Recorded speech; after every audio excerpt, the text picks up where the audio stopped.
유심 있는 시내가 에슬라모교회 예배 자리에 오신 분들 모두 환영하고 축복합니다. 우리 앞뒤 옆분들과 잠깐 또 인사 나누실까요? 사랑하고 축복합니다. 인사 나누시겠습니다. 우리 일부 때도 말씀드렸지만 또 오늘도 이렇게 쾌적한 환경 속에서 깨끗하잖아요, 바닥이.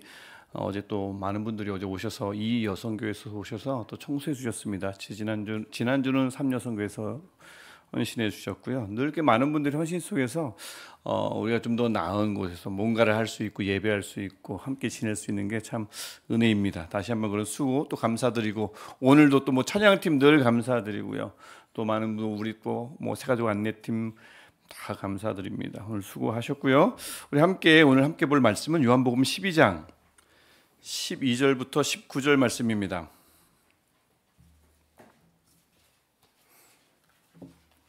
요한복음 12장 12절부터 19절 말씀, 우리 한 절씩 읽고 마지막 절 19절은 함께 읽도록 하겠습니다. 그 이튿날에는 명절에 온 큰 무리가 예수께서 예루살렘으로 오신다는 것을 듣고 종려나무 가지를 가지고 맞으러 나가 외치되 호산나 찬송하리로다. 주의 이름으로 오시는 이 곧 이스라엘의 왕이시여 하더라. 예수는 한 어린 나귀를 보고 타시니 이는 기록된 바 시온 따라 두려워하지 말라. 보라, 너의 왕이 나귀 새끼를 타고 오신다 함과 같더라. 제자들은 처음에 이 일을 깨닫지 못하였다가 예수께서 영광을 얻으신 후에야 이것이 예수께 대하여 기록된 것임과 사람들이 예수께 이같이 한 것임이 생각났더라. 나사로를 무덤에서 불러내어 죽은 자 가운데서 살리실 때에 함께 있던 무리가 증언한지라. 이에 무리가 예수를 맞으면 이 표적 행하심을 들었음이로라. 바리새인들이 서로 말하되 볼지어다, 너희 하는 일이 쓸데없다. 보라, 온 세상이 그를 따르는도다 하니라. 아멘. 다시 한번 우리 예배 자리에 오신 분들을 다시 한번 주의 이름으로 환영하고 축복합니다. 한 주간 어떻게 잘 지내셨는지요? 오늘 갑자기 또 날씨가 추워져 가지고 그저께만 해도 이러다 여름 되겠네 싶었는데 다시 또 겨울이 된 듯한 느낌입니다. 꼭 건강 유의하시고, 특별히 이번 한 주간은 이제 우리 고난 주간, 뭐 특별 새벽기도회도 있고 해서 좀 건강 잘 챙기셔야 특별 새벽기도 나오실 수 있고 또 건강하게 또 한 주 살아가실 수 있으니까 건강 잘 유의하시길 바라고요. 오늘 뭐 아시다시피 오늘은 보통 우리 교회에 교회력이라고 하죠. 교회 전통상 종료주일로 지키는 주일입니다. 부활주일 전주가 종료주일이고 그 다음에 고난주간을 거쳐서 부활주일에 함께 모이죠. 종료주일, 종려나무가지를 흔들었다는 뜻입니다. 예수께서 예루살렘 성에 입성하실 때 무리들이 모여서 종려나무 가지를 막 흔들었어요. 그때 그것을 기념하는 주일이 종료주일입니다. 그 당시 사람들이 종려나무 가지를 흔들면서 뭐라고 외치죠? 호산나 외치죠. 우리를 구원해 주옵소서 막 외칩니다. 로마로부터 해방시켜 주옵소서, 이방인에게 본때를 보여 주옵소서, 우리가 지금 막 당하고 있습니다. 그런 마음으로 호산나 외치며 종려나무 가지를 한 손으로 들었든 두 손으로 들었든 막 흔들었을 것입니다. 그렇게 예루살렘에서 외치는 호산나에 대한 주님의 대답이 오늘 본문의 핵심 내용이에요. 그리고 그 주님의 대답은 우리가 보통 하나님께 외치는 그 기도에 대한 대답과도 밀접하게 상관이 있습니다. 우리도 기도 중에 늘 외치잖아요. 호산나. 호산나라는 용어를 쓰지 않을 뿐 의미는 비슷하지 않습니까? 우리를 건져 주옵소서, 우리를 구원하여 주옵소서. 그래서 그렇게 종려나무 가지를 막 흔들면서 호산나를 외치는 당시 사람들에게, 또 이 시대 똑같이 호산나를 외치는 이 세대 사람들에게 과연 우리 하나님은 어떤 모습으로 오시는가, 어떻게 대답하시는가, 이게 오늘 말씀의 핵심인 것입니다. 왜 많은 나무들이 있는데 하필 종려나무 가지를 흔들었을까요? 먼저 그 종려나무가 어떻게 생겼냐면 사진 잠깐 보여주시면 이렇게 생겼습니다. 주로 좀 자주 보셨을 거예요. 뾰족뾰족한 나무가 촘촘하게 박혀 있는 저 나무입니다. 요즘은 이제 저를 대추야자 나무라고 부릅니다. 종려나무는 곧 대추야자 나무고 저기 열린 것이 대추야자입니다. 달짝지근한, 우리로 따지면 정말 대추처럼 생겼는데 맛도 비슷한데 좀 더 찐득찐득한, 저는 별로 좋아하지 않는 그런 게 대추야자. 아무거나 잘 먹는데 그건 잘 못 먹어요. 아무거나 잘 못 먹어요. 이 왜 종려나무 가지를 왜 흔들었는가 두 가지 배경과 관련이 있어요. 일단은 당연히 성경에서 그렇게 말씀하셨으니까 레위기 23장 40절에 보면 초막절입니다. 하나님의 보호하심을 기념하는 초막절에 그냥 나가는 것이 아니고 종려나무 가지를 들고 하나님 앞에 기쁨으로 나아가라고 레위기 23장이 말씀했기 때문에 이스라엘 백성들은 오랜 세월 동안 하나님 앞에 나갈 때 기쁨으로 나갈 때 종려나무 가지를 흔들면서 나갔어요. 하나님, 우리는 하나님으로 인해서 정말 기쁩니다. 라는 그 고백이 막 가지를 흔드는 거죠. 근데 이게 이제 기쁨이라는 것이 기본적인 의미인데 여기는 성경적 배경뿐만 아니라 역사적 배경도 있어요. 여러분 예루살렘 성전 또 예루살렘 성을 아무도 침략 못한 것 같지만 거기는 늘 침략의 장소였고 늘 무너지는 곳이었습니다. 그래서 이 예수님이 태어나시기 전 약 200여 년, 정확하게 뭐 190년 전인데 200여 년 전에 예루살렘 성전이 완전히 더럽혀졌어요. 그 안에 우상을 갖다 놓고 돼지 피를 뿌리고 난리가 났습니다. 돼지는 먹어도 안 되는데 그 피를 예루살렘 성전에 뿌렸다고요. 그래서 그들을 다 물리치고 누가요? 마카비라는 그 마카비 형제라고 불리는 이들이 물리쳤습니다. 일종의 독립운동을 하고 독립을 한 겁니다.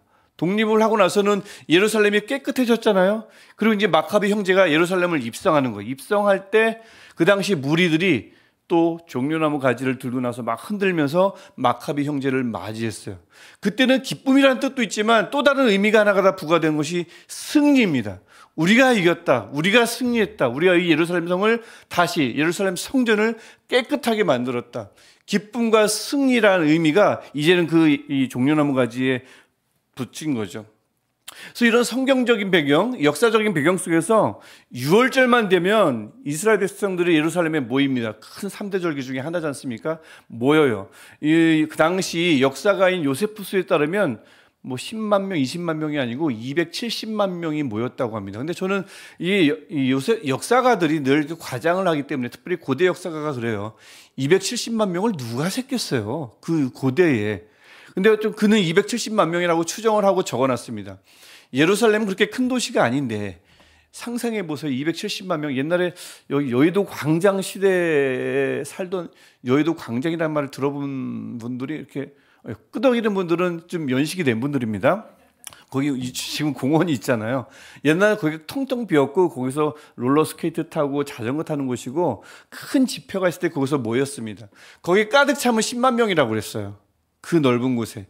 근데 270만 명이 예루살렘 성에 가득 차서 뭘 해요? 종려나무 가지를 막 흔들립니다. 그러면서 기쁨과 승리를 염원하는 거예요. 지금 로마의 압제에 있으니까 주님, 옛날에도 우리가 승리했듯이 지금도 승리하게 하옵소서 하면서 막 흔들죠.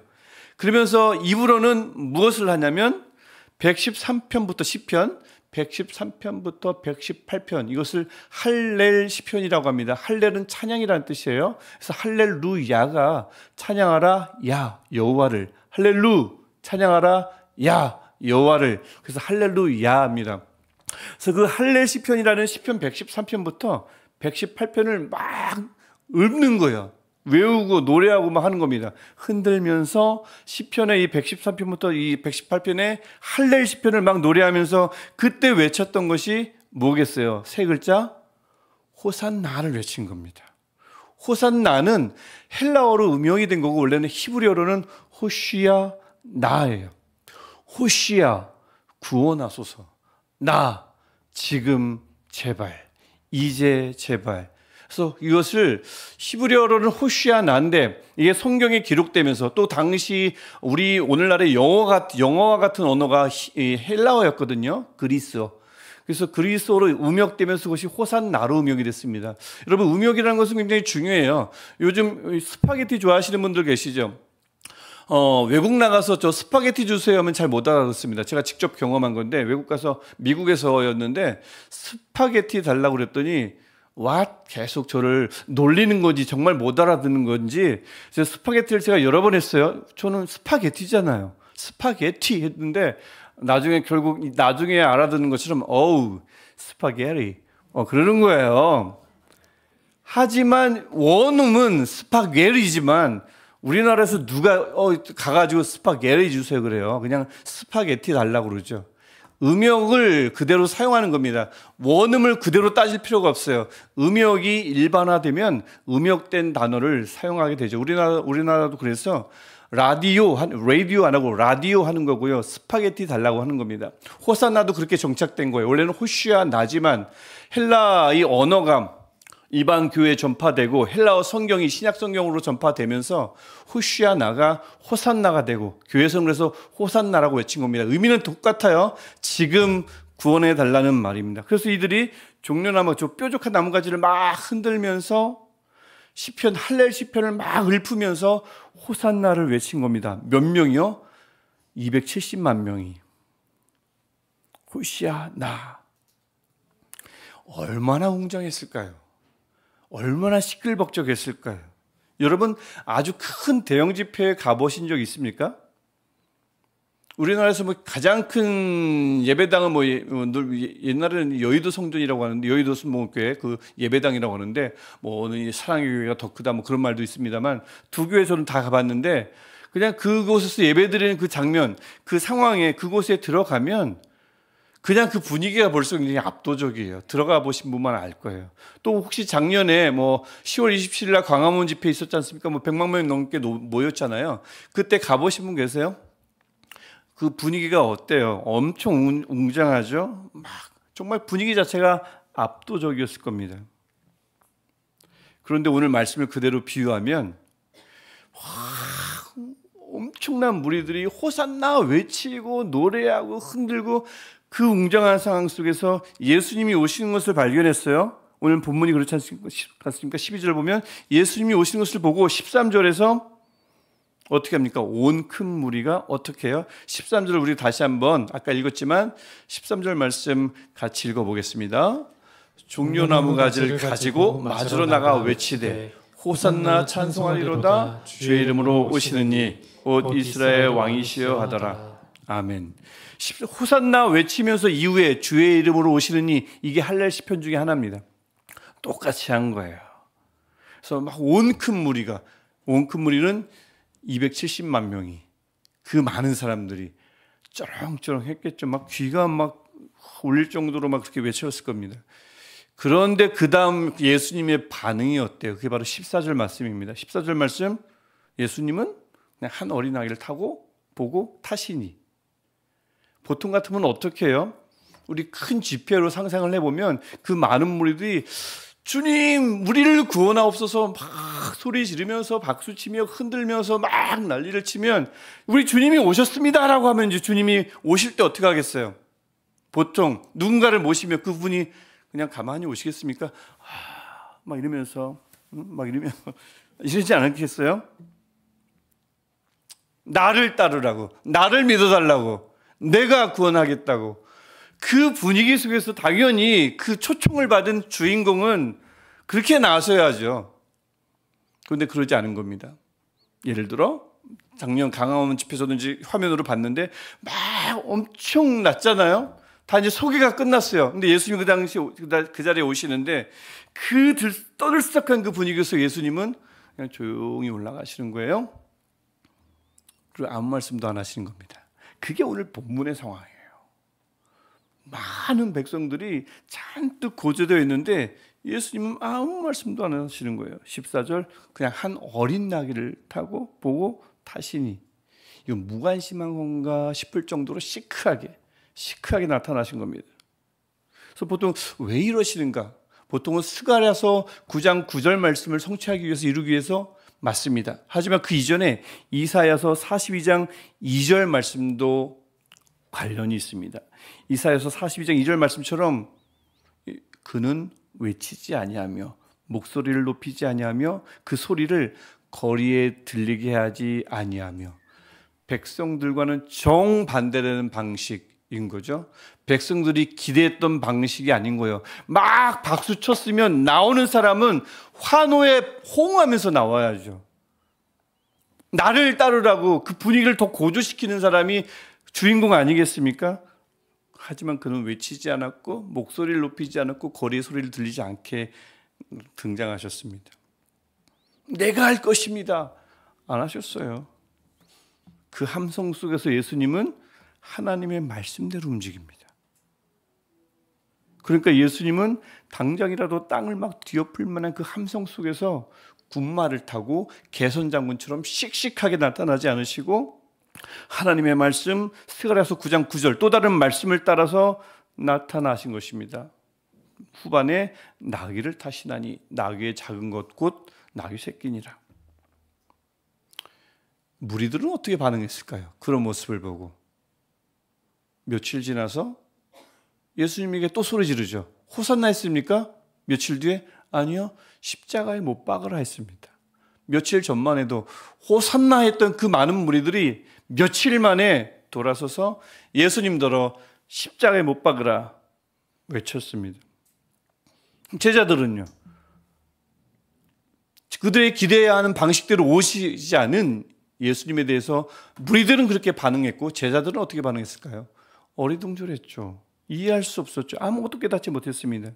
이에 대한 말씀이 16절 말씀이에요. 16절 말씀 보시면 우리 이것도 이 한 절도 우리 한 목소리로 함께 읽어볼까요? 16절 말씀 시작. 제자들은 처음에 이 일을 깨닫지 못하였다가 예수께서 영광을 얻으신 후에야 이것이 예수께 대하여 기록된 것임과 사람들이 예수께 이같이 한 것임이 생각났더라. 아멘. 당시엔 무리들도 마찬가지고 제자들마저도 도무지 이해할 수 없었어요. 분위기가 이런데 우리가 그렇게 한층 분위기를 올렸으면 분위기를 다운시키는 것이 아니라 더 고조시켜야죠. 주인공이라는 분이. 하지만 그렇게 오시지 않으니 제자들조차도 저 예수님의 그 걸음이 도대체 무슨 의미인가? 왜 나귀를 타셨는가? 왜 함구하고 계신가? 이 함성 속에서 나중에서야 알았습니다. 그 당시는 제자들도 몰랐어요. 그래서 여러분 보면 예루살렘에 발 디딜 틈도 없이 그 많은 사람들이 모여서 사람들이 호산나 외쳤습니다. 그건 당연한 거예요. 그들은 그렇게밖에 할 수 없었습니다. 왜냐하면 암울했거든요. 식민지예요. 그러니 그들의 호산나의 외침은 주님 이 현실을 지금 바꿔주옵소서. 호산나 나 지금 제발 바꿔주옵소서. 이 불안한 세상을 좀 뒤엎어 주옵소서. 이 문제를 지금 해결해 주옵소서. 그렇게 외치지 않을 수 없었습니다. 그러니 종려 나무가지를 흔들면서 간절히 부르짖을 수밖에 없었죠. 그런데 예수님은 참으로 이상하게도 그 요란스러운 그 분위기에 전혀 호응하지 않으셨다는 것입니다. 그게 우리가 오늘 종료주일 묵상해야 할 예수님의 모습이에요. 예수님이 호산나 그 외침을 무시한 것이 아닙니다. 사실은 예수님은 지금 그 호산나의 외침에 가장 완전하게 완벽하게 온전하게 반응하고 응답하고 계신 거거든요. 그냥 만약에 사람의 방식으로 그래 내가 이 나라를 해방시켜 주지라고 하고 그들의 외침대로 그대로 호응을 했다면 지금 이 자리에 우리는 없을 겁니다. 그냥 이스라엘은 잠깐 로마로부터 잠깐 해방됐겠죠. 하지만 지금 어찌 될지 어떻게 알겠어요. 그리고 우리는 분명한 건 우리는 없는 겁니다. 그래서 하나님은 그 사람의 방식대로 그들이 기대했던 방식대로 움직이지 않으시고 하나님의 방식으로 이사야 42장 2절 말씀과 스가랴서 9장 9절 말씀대로 하나님의 방식대로 응답하신 거예요. 어떤 방식이요? 수백만 명이 잔치를 벌이며 외친 호산나의 함성을 그냥 묵묵히 지나가셨어요. 호응하지 않습니다. 무시한 게 아니라 호응하지 않은 겁니다. 대신 무엇을 선택하십니까? 버림받음, 고독, 고난, 죽음의 십자가를 선택하신 거예요. 그게 하나님의 방식이었는데 그게 완전한 응답이었던 것입니다. 예수님은 왜 모르셨겠어요? 하나님의 방식을 택하면 사람들은 도망갈 것임을. 예수님이 왜 모르셨겠어요? 내가 이렇게 하면 저들은 나를 죽일 것임을. 당연히 아셨죠. 예수님은 아셨을 거예요. 저 베드로마저도 배신할 것이라는 것을. 다 자기를 버릴 것이라는 것을 아셨지만 그럼에도 종료실 우리가 생각해야 할 주님, 그 주님은 그럼에도 불구하고 하나님의 방식을 택하셨습니다. 그 주님이 지금도 우리에게 그렇게 오십니다. 그리고 그 주님은 여전히 우리가 기대하는 방식이 아니라 하나님이 말씀하시는 방식대로 일하십니다. 변함이 없죠. 그러니 화려한 행렬, 퍼레이드, 요란한 소리, 어마어마한 집회, 그 속에 계시더라도 그 속에 찾아가시더라도 하나님은 가장 조용한 방식으로 우리의 깊은 내면을 두드리십니다. 깊은 내면을 향해 오실 거예요. 물론 우리는 수시로 외치죠. 이번 문제만 꼭 해결됐으면, 나중 말고 지금, 이 아픔이 좀 나았으면, 지금 나았으면, 이 길만 좀 열어주신다면, 나중에 말고 지금 꼭 열어주시면 좋겠는데, 근데 이게 얼른 잘 해결이 안 되거나 내가 원하는 방식대로 예수님이 오시지 않을 수 있죠. 주님, 왜 나는 이렇게 멈춰 있는 건가요? 좀 알려주십시오. 나만 멈춰 있는 것 같은데요, 나만 뒤처진 것 같은데요. 근데 그 우세한 해답이 내가 원하는 방식으로 오지 않을 때가 있다는 것입니다. 우리가 그렇게 주님을 향해서 시간 내서 기도하면서 지금 제발 이렇게 절박하게 외치는데, 예수님은 너무나 자주 우리의 외침을 지나서 우리에게 이렇게 물으십니다.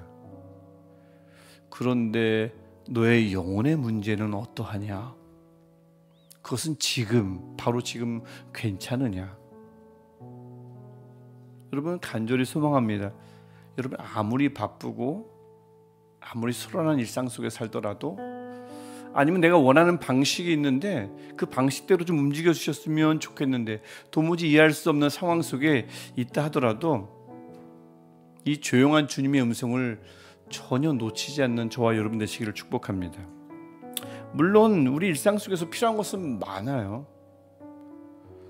그래서 구하지 않을 수 없습니다. 구해야 합니다. 저도 구하고 있어요. 그러다 보면 막 구하다 보면, 외치다 보면 조용히 찾아오시는 주님이 안 보일 때가 있고요, 조용히 말씀하시는 주님의 음성이 안 들릴 때가 있고요, 보이긴 하는데 마음에 안 들 때가 있어요.